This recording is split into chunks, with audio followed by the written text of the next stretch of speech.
Happy Friday, everybody. Welcome to the Michael Cutler Hour. I am your host, appropriately enough, Michael Cutler. It is October the 6th, 2017. Autumn is upon us, and the beat goes on. I thank you so much for joining me at the end of the week so that we can play that inevitable game of catch up. And there is indeed, as always, much to catch up on. Those of you who are familiar with me, you know that I'm a former senior special agent with the old INS, the Immigration and Naturalization Service, an agency that was disbanded, chopped into little pieces, largely rendered ineffective by the George W. Bush administration, even in the wake of the terror attacks of 9/11. And it was the 1-2 punch between what Bush did in creating what he called the Department of Homeland Security. I came to call the Department of Homeland Surrender. But the second punch, and an even more damaging punch, was created by the Obama administration, where border security, immigration law enforcement became the anathema of that agency.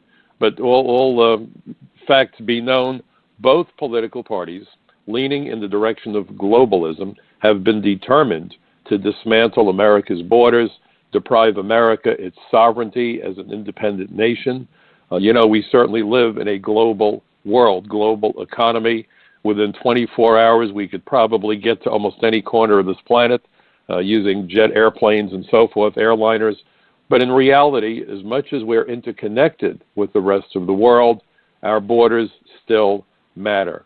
In a very real sense, as the 9/11 Commission, to which I provided testimony, pointed out, border security is national security. So my program has the focus of providing the information that the mainstream media refuses to provide, where the true significance of our borders and our immigration laws are concerned. And in order to provide the information, I call upon ongoing facts, the publicly available information, and also my 30 years of experience working for the former INS. So I hope this is helpful to you. And if you find this to be helpful, if you find that this gives you a far better understanding of what is really going on than you can get in what President Trump has come to call the fake news, then I have a request.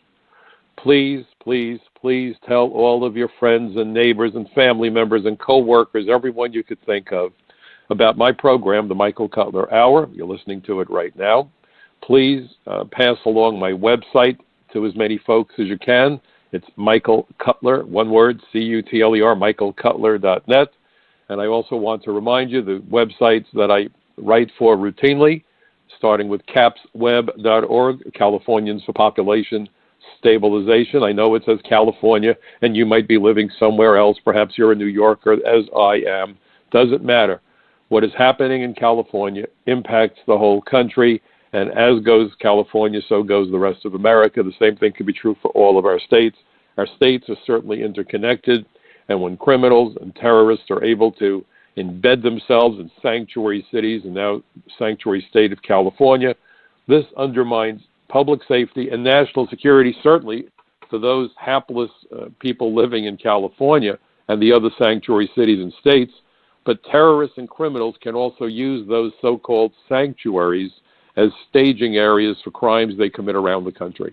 And that is something that we must all understand, that when a state harbors and shields criminals and terrorists, they become magnets for those criminals and terrorists. We saw it in the tragic murder of Kate Steinle. The dirtbag who killed her had been deported numerous times and told police, yeah, I went back to San Francisco because I knew that I didn't have to worry about being here illegally. This is the way Americans are getting killed. You know, what happened in Las Vegas sickened me. I don't even know what to say. It left me speechless. It was emotional to see what happened. It was also emotional to hear what a dirtbag lawyer who had worked for CBS said, that these people weren't worthy of sympathy because they like country music. And apparently, if you like country music, you're a gun-toting Republican, or repug, as she referred to fellow Americans. You know, if you want to talk about a radicalization process, by the way, this woman went to Columbia University and other bastions of quote-unquote liberalism. Well, I thought I was a liberal. I'm a registered Democrat. This isn't liberalism, folks. This is hatred of America and Americans. It really is. I don't understand how a lawyer who should be well-versed in the Constitution, should be well-versed in the First and Second Amendments, freedom of speech and the issue of firearms, could turn logic and law and the Constitution on its ear and make this dastardly proclamation that the people killed were not worthy of sympathy. Really? Gracious. I had more respect for the lives of people I arrested who had criminal convictions than that lawyer apparently has for fellow Americans who were gunned down. So, when I hear this nonsense, when I see this nonsense of safe spaces on college campuses, I really feel that we need to speak out. We need to get our voices heard. This business of censorship isn't about political correctness. It's Orwellian. It's about censoring the words so you can censor thoughts. Control of language leads to thought control. Read George Orwell. Read 1984. This is straight out of Newspeak, straight out of the Ministry of Truth. And we really need to resist this. One of the hallmarks of a democracy is freedom of speech. Without freedom of speech, democracy is impossible. We have a Second Amendment right to carry firearms with obviously certain restrictions, common sense restrictions. And however we feel about the Second Amendment, the restrictions, all of that, I find it beyond anything I could comprehend that an apparently educated woman, and I would remind you, not working in the file room, but working as a senior counsel to a major television radio network in America, CBS, what used to be known as the Tiffany station, the home of Walter Cronkite and some other truly great journalists. Mike Wallace, who I had the privilege of speaking with numerous times. You really have to wonder what Mike Wallace would say about that. So when I listen to this nonsense being spewed, it's worse than nonsense. It's disgusting. It's outrageous.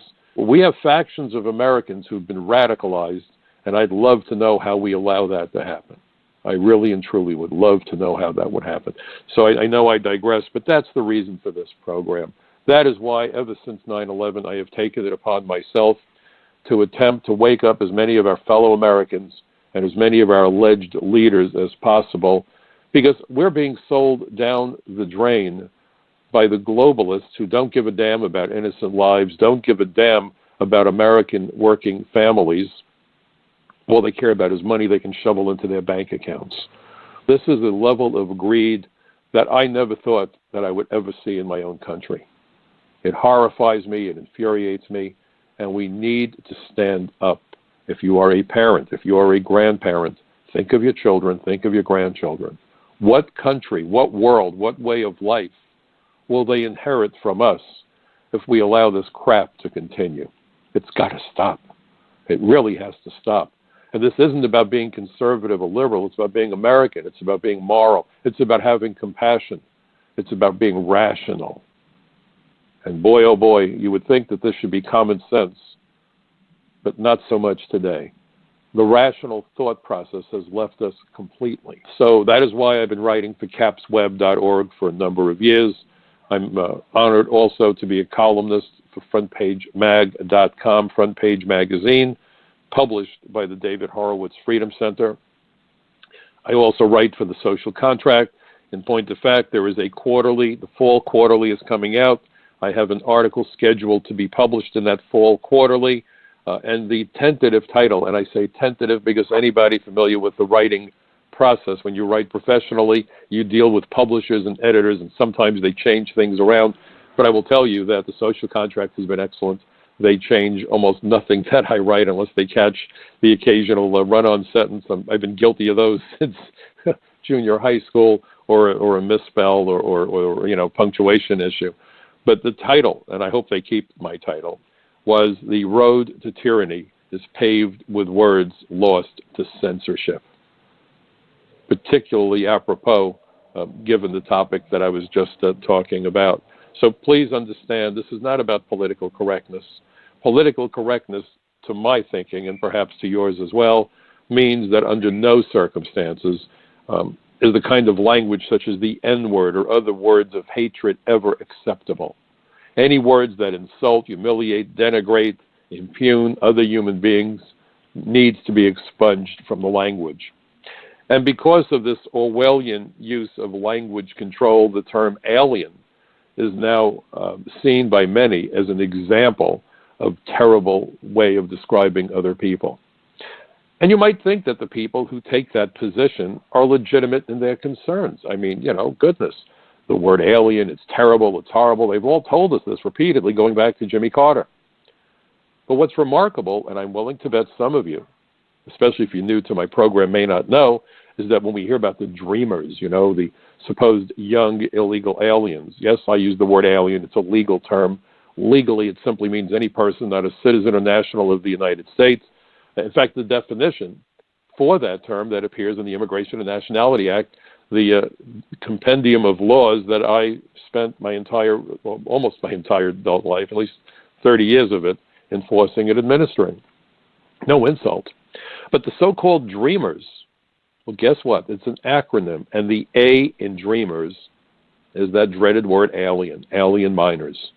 So the same people that scream, don't you dare say anyone is illegal, don't you dare say anyone is an alien, they suddenly found the word alien to be palatable, desirable, when they could cynically link it to the American dream, a dream that seems to apply to fewer and fewer Americans each and every day because of the push for globalism. Johnny Cochran, the brilliant defense attorney who saved O.J.'s butt, as far as I was concerned, during the trials for the murders for which he was accused, said if you can't trust the messenger, you can't trust the message. How in the world do you trust hypocrites? People who on the one hand scream at the top of their lungs, don't you dare use the word alien, and then gleefully, willingly, joyfully use it when they can somehow conjure up the image of the American dream for aliens who shouldn't even be in the country in the first place. Doesn't that tell you all that you need to know about the credibility of the open borders immigration anarchists? They're not pro-immigrant. And taking a position of being pro-enforcement is not anti-immigrant, it's pro-enforcement. But this goes back to the twisting of the English language, turning logic on its ear and influencing the thought process. I'll have more to say about it when my article is published in the Social Contract. But meanwhile, what I would like you to do when you're done listening to my program, check out my website, check out my articles at front page, capsweb.org, the Social Contract. I also write on occasion for Newsmax. They've been generous with their time. I've done quite a few interviews on their television programs as well. But this is about getting the truth out there. And the truth is so elusive today, isn't it? Isn't it? Now, this past week, and I have an article that I just wrote for Front Page Mag. I'm hopeful that it will be out in the next couple of days. We'll see. But anyway, I submitted it for their approval. But it addresses this issue of two OIG reports. Those of you not familiar with the alphabet soup of government, OIG is Office of Inspector General. In some police departments, it's referred to as internal affairs. It's about integrity issues. So we have two articles that I want to discuss with you. The first article, and this is a report that was issued by the Office of Inspector General for the Department of Homeland Security. Here's the title, CBP, and that, by the way, is Custom and Border Protection, not boredom protection. I hope you don't need boredom protection with this program, but it's Customs and Border Protection's IT, those are the computer folks, IT systems and infrastructure did not fully support border security operations. Just stop and think. President Trump rightfully is calling for what he calls extreme vetting. I'm still trying to figure out what extreme vetting is. It's a catchy phrase, but it needs to be more than a catchy phrase. And right now, I would actually settle for consistent vetting, vetting with some integrity, because it's all lacking. And therein lies the problem. So let me read to you the summary, what we found. These are the investigators who are who comprise the Office of Inspector General. They do the inspections, you see. And here's the quote. CBP's IT systems and infrastructure did not fully support its border security objective of preventing the entry of inadmissible aliens to the country. The slow performance of a critical pre-screening system greatly reduced Office of Field Operations officers' ability to identify any passengers, that is to say people coming in at international airports or on vehicles or boats, who may represent concerns, including national security threats. Further, incoming passenger screening at U.S. international airports was hampered by frequent system outages that created passenger delays and public safety risks. The outages required that CBP officers rely on backup systems that weakened the screening process, leading to officers potentially being unable to identify travelers who may be attempting to enter the United States with harmful intent. Think about what I just read to you. We have a serious problem with the databases, the computers that the inspectors at ports of entry are supposed to refer to when making a decision as to whether or not to allow an alien into the United States, or whether or not to hold an American citizen for arrest by another law enforcement agency. For the first 4 years of my career with the old Immigration and Naturalization Service, way back in the 70s, we did not have computers. That started to come online around the time that I was promoted and became a special agent with the INS. Now, ultimately, I was promoted to the position of senior special agent assigned to the Organized Crime Drug Enforcement Task Force. But from 1971 until 1975, we used to use a book. It was called the Lookout Book, and any alien known to our authorities for being a problem was posted. So if someone was a known terrorist or a criminal, or the FBI wanted to know if this person attempted entry, or perhaps if local police was looking for a person who had committed a felony, wanted for a murder or an armed robbery, we had the information so we could notify the appropriate agency. To fly blind in this era is the stuff of my nightmares. The 9/11 Commission made it clear that border security is an integral part of our war on terror to protect Americans from the entry of terrorists.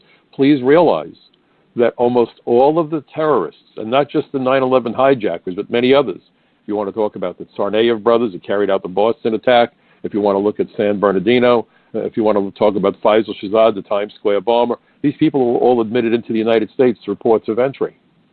If the inspectors at the ports of entry can't get reliable real-time data and wind up allowing people into the country who have other than lawful purposes and intentions for coming here, then we're creating the potential for another terror attack. It's that simple. It's that significant. And that's why when I hear about sanctuary cities and sanctuary states like California saying, oh, we don't care how you come here. If you run the border, that's fine. You entered undocumented. No, they didn't enter undocumented. That is Orwellian. They entered without inspection. And why would you enter without inspection? Because you knew that you could not come through the front door. Maybe it was simply that the alien didn't have any money, so everyone knows that probably he or she was coming here to work illegally. That's a problem. That's a problem in and of itself. We're losing hundreds of billions of dollars a year to foreign workers, both legal and illegal, who send money home. They also deprive Americans jobs. It suppresses the wages because you flood the labor pool with workers. Labor is a commodity. Flood the marketplace with a commodity and drive down the value of the commodity. We are driving down the value of wages, and corporations do cartwheels over this. The U.S. Chamber of Commerce would love to flood America totally. They see our borders as an impediment to their wealth. And I've often said that as long as the U.S. Chamber of Commerce and their partners, such as the Discover America Partnership, the Hotel, Hospitality, Travel, and Manufacturing Associations, as long as they are more fixated on head counts on airliners than body counts in the morgue, nothing is going to change for the better. It will only change for the worse. So understand the problem that we have. But the reality is that by leaving those doors open, we are forcing to have to make a decision. They can't have people sitting there for 10 hours. They might have a connecting floor. What do you do? What do you do? So the pressure is on, and believe me, I was an inspector. I know what the pressure is like. I had supervisors who would sit behind you with a stopwatch, some of them, and come back to you at the end of a shift or at the end of a couple of hours and say to you, you know, Mr. Cutler, it took you 1 minute and 21 seconds to inspect the average passenger, and by God, I want it cut to a minute or less. This is Lucy at the Bonbon Factory on steroids. Or maybe the better image, if you remember the old TV shows like Ed Sullivan where they had the guy with the spinning plates, and I like that analogy perhaps a bit better, because if you didn't keep up with all those spinning plates, the plates fell and broke. When there's a screw-up by that inspector, it's lives that are lost, that are shattered. So those shattering plates are a great metaphor for shattered lives and shattered families, because lives hang in the balance. To give you an idea about just how significant that process is at the ports of entry, the mission of CBP that the sanctuary city mayors and sanctuary state governors flip the bird at. Oh, we're not going to cooperate with those evil immigration people. No, no, no. God forbid they should keep out drug dealers and terrorists and gangbangers. Hell, we need those people, right? Wink, wink. Are you kidding me? So let me read this to you. This is background information provided in that report. It's really an important report for you to read. So here we go. U.S. Customs and Border Protection, CBP, the frontline border protection agency within the Department of Homeland Security, is responsible for securing the U.S. borders and facilitating lawful international travel and trade. CBP plays a crucial role in enforcing laws and regulations related to immigration and border security, intercepting malicious criminals and materials, and maintaining domain awareness to prevent terrorist attacks. CBP is one of the world's largest law enforcement organizations with 60,000 officers, agents, and support personnel nationwide. In fiscal year 2017, CBP's total budget was approximately $13 billion, accounting for 21% of DHS's total budget of approximately $66.8 billion. According to CBP, on a typical day, its employees process more than 1 million passengers and pedestrians, process more than 280,000 incoming vehicles, conduct more than 1,100 border apprehensions. That's the Border Patrol. And also inspectors at ports of entry, by the way. Arrest more than 20 wanted criminals at ports of entry. There you go. Refuse entry of more than 750 inadmissible persons, and conduct more than 290 hours of air and sea enforcement missions. CBP's primary enforcement mission at ports of entry is to confirm eligible travelers and exclude inadmissible foreign nationals from entering the United States. CBP takes a comprehensive approach to safeguarding the border by combining customs, immigration, and border security into one coordinated effort. This border security mission is accomplished by officers and agents located within the 3 CBP offices, and then they list Border Patrol, the inspectors, and so forth.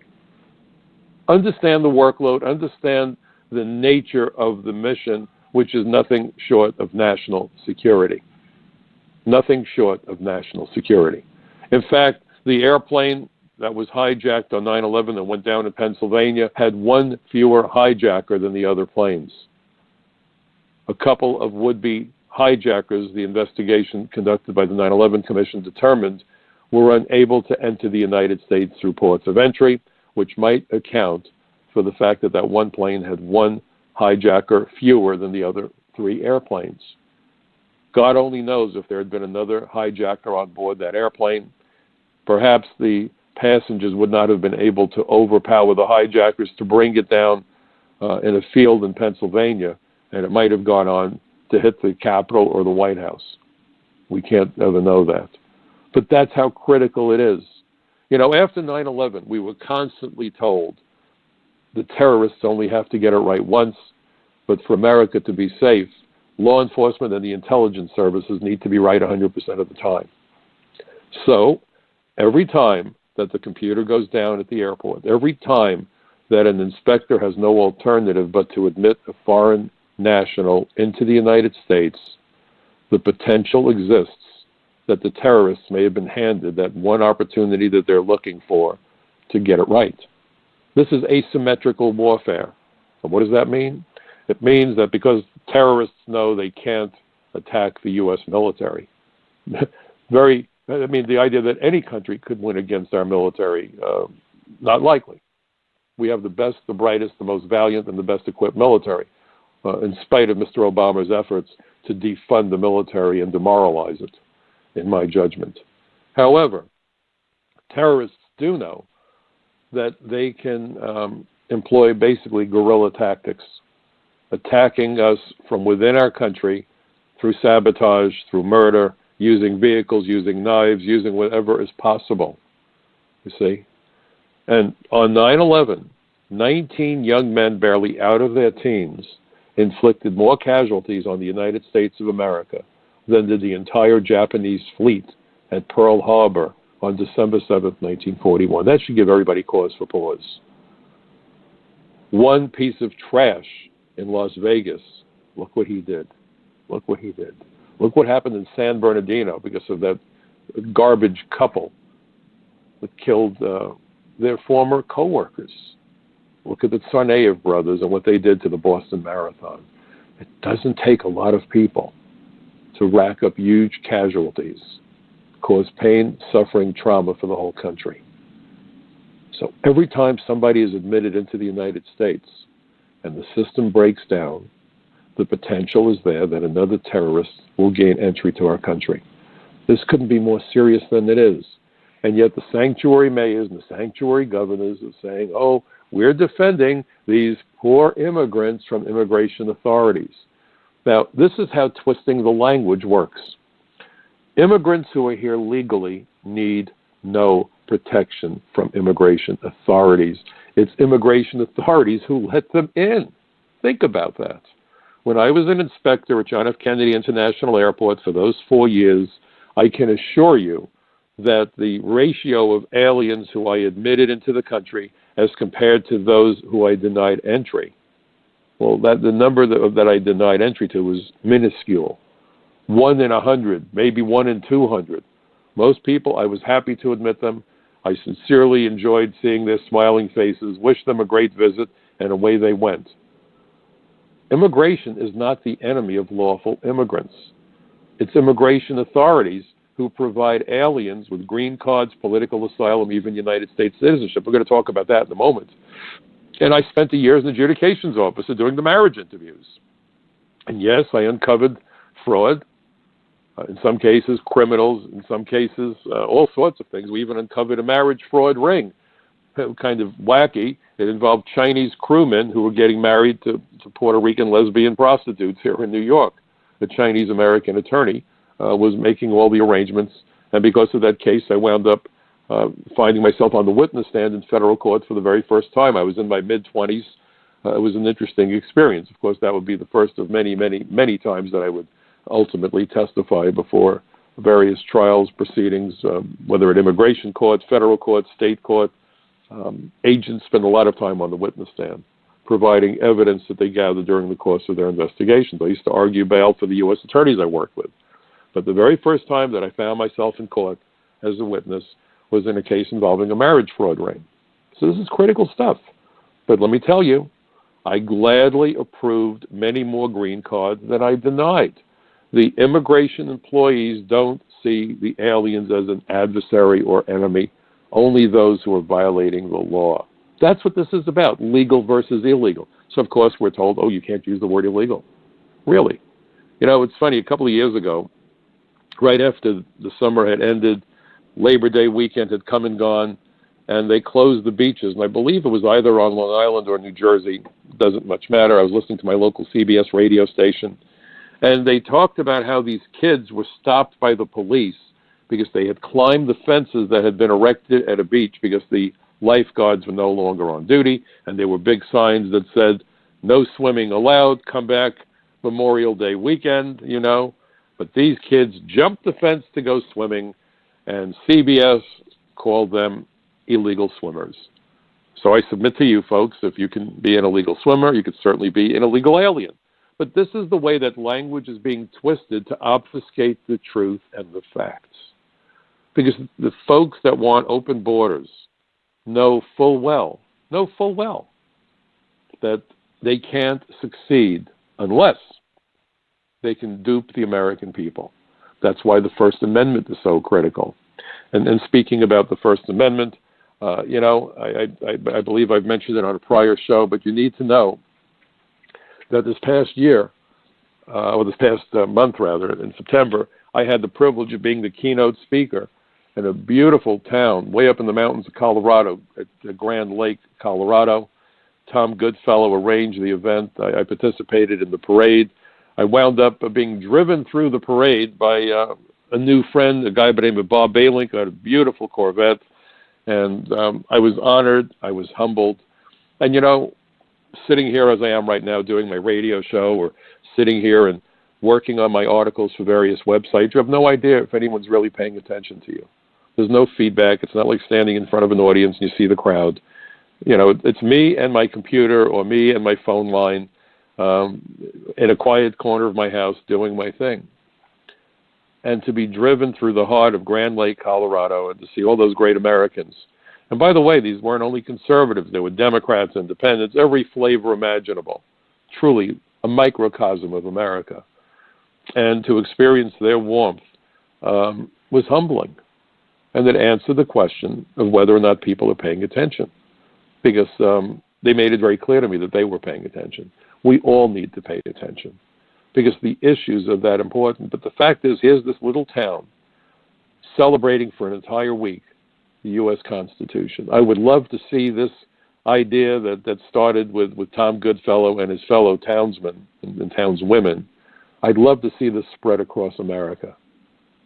Our Constitution guarantees us the freedoms that we've come to take for granted.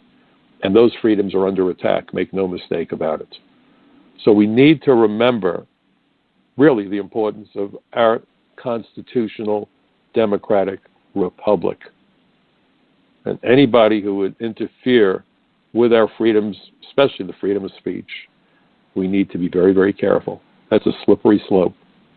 I wasn't a huge fan of Ronald Reagan, but some things he said I really liked. And by the way, that's the beauty of America. We're supposed to disagree when we want to disagree.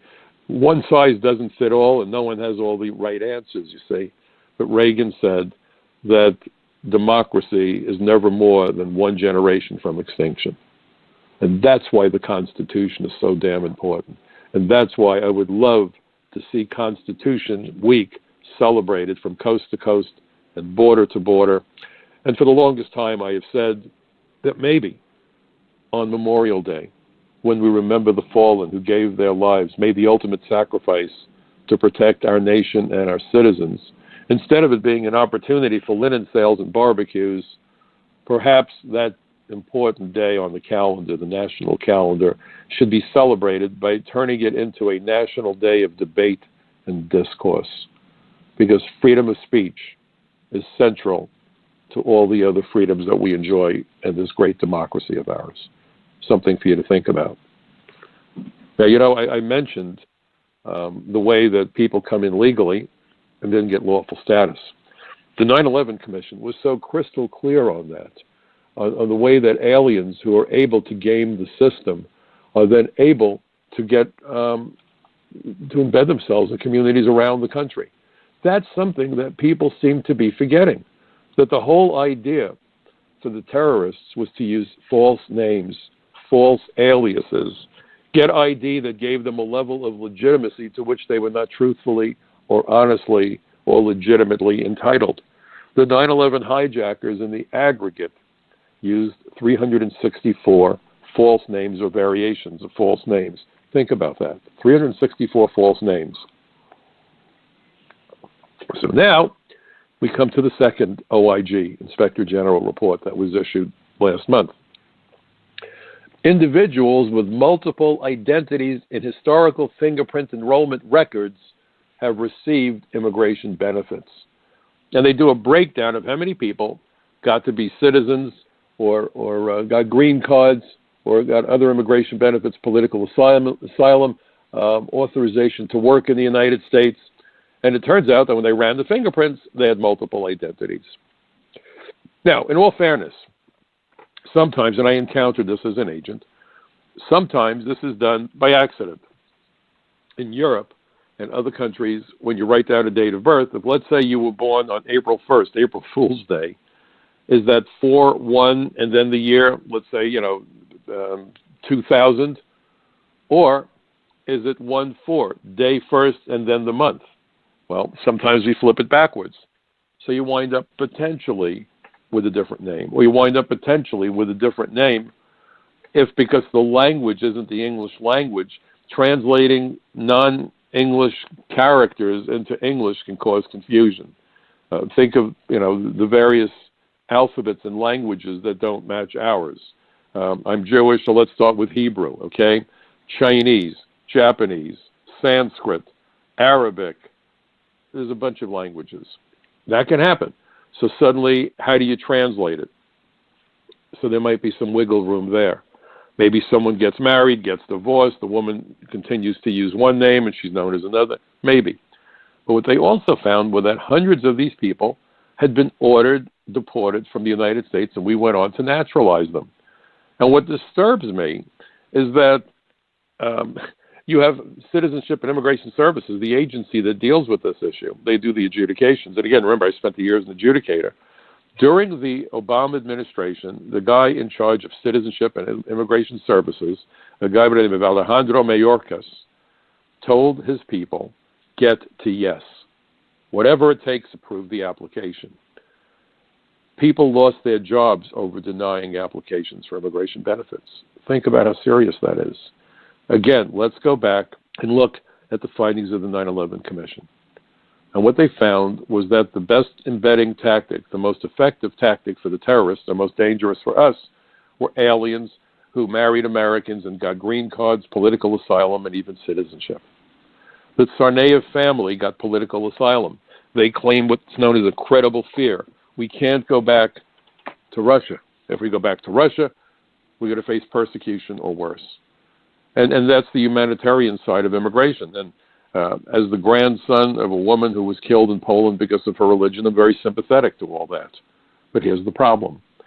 We've been warned by the CIA, by the FBI, by European intelligence agencies, and others that terrorists have been embedding themselves in refugee flows leaving the Middle East. ISIS is determined to do just that. So you have the Tsarnaev family. I'm not sure where they got the idea, where the brothers got the idea that they were going to go off and do these things. Did it happen here? Did they do it with the intent before? Who knows? I can't read into their minds. But the point was they came here on visas. They overstayed the visa. They applied for political asylum. We gave them asylum. And as soon as we did, they apparently hopped on airplanes and voluntarily went back to Russia. Shouldn't that tell people something, that maybe they lied? Now, I could see if there was a regime change in Russia, you say, well, it's a new government, so the fear is gone. Well, there is no new government in Russia.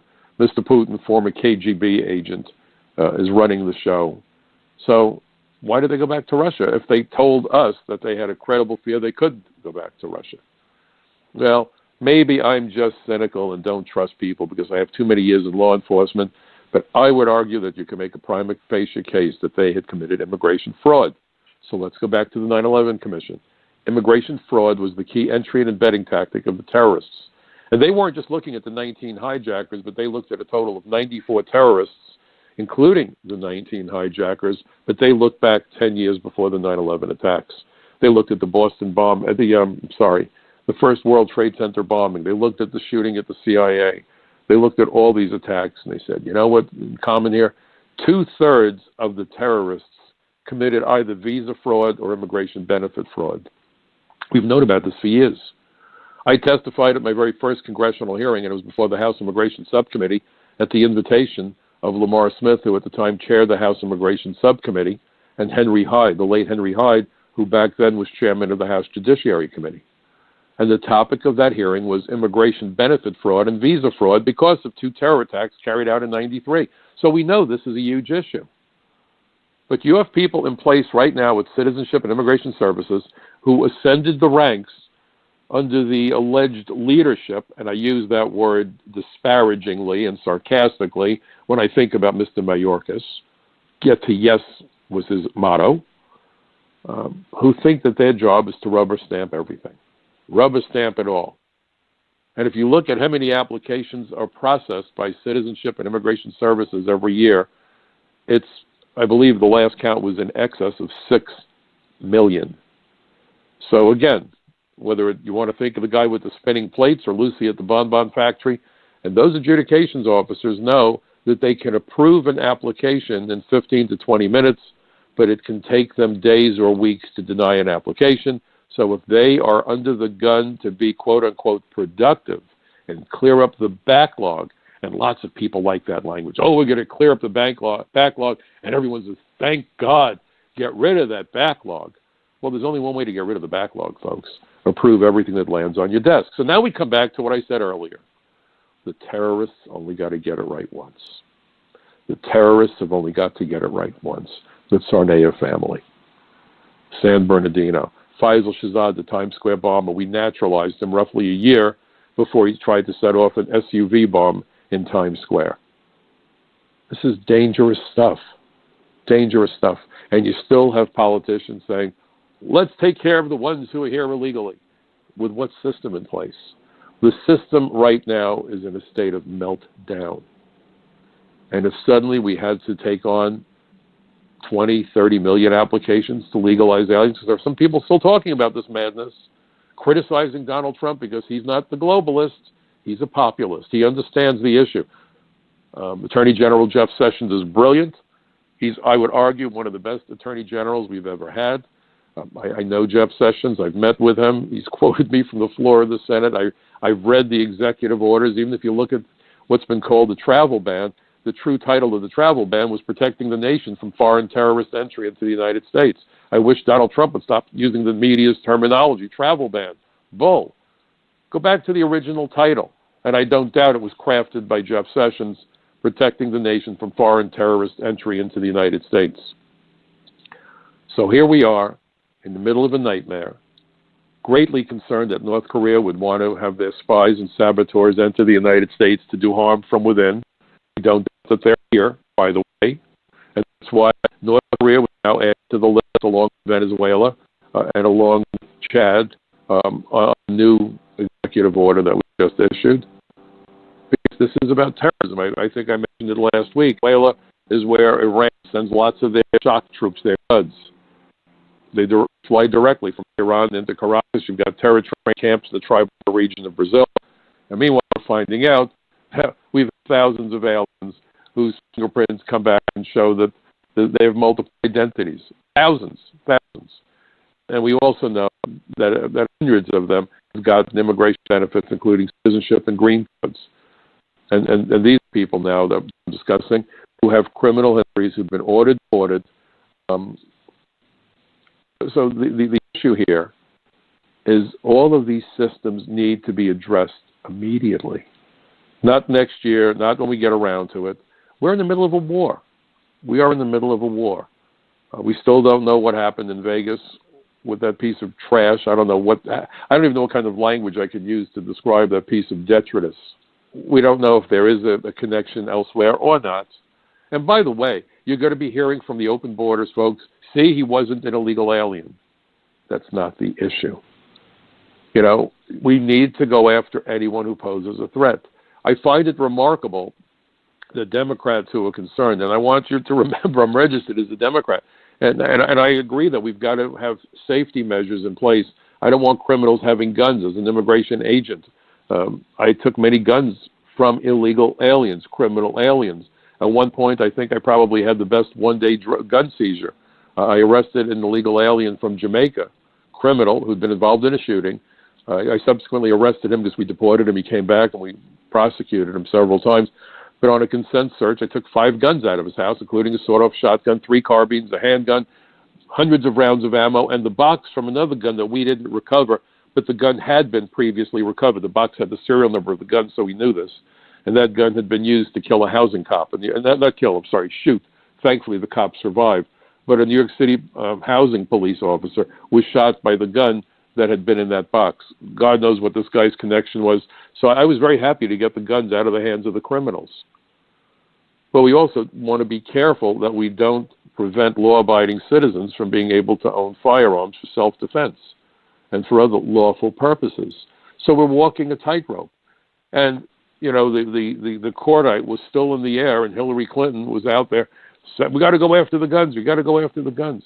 But why is it that these same members of Congress, and Hillary promised this, if she was elected, God forbid, we're going to legalize millions of illegal aliens, provide sanctuary to illegals, which include, by the way, gang members, murderers, drug dealers. You know, you're either consistently on the side of public safety or you're not. Always, always, always look for inconsistencies, look for contradictions, look for hypocrisy. I will never, ever trust a hypocrite, nor should you. Chuck Schumer has insisted that we need a new federal law that makes trespassing on critical infrastructure, Trespassing on national landmarks, a federal felony with a 5-year penalty in jail. He might be onto something. But this is the same Chuck Schumer that says when you trespass on America, well, now we should give you citizenship. Even after the 9/11 Commission warned, essentially, that border security is national security.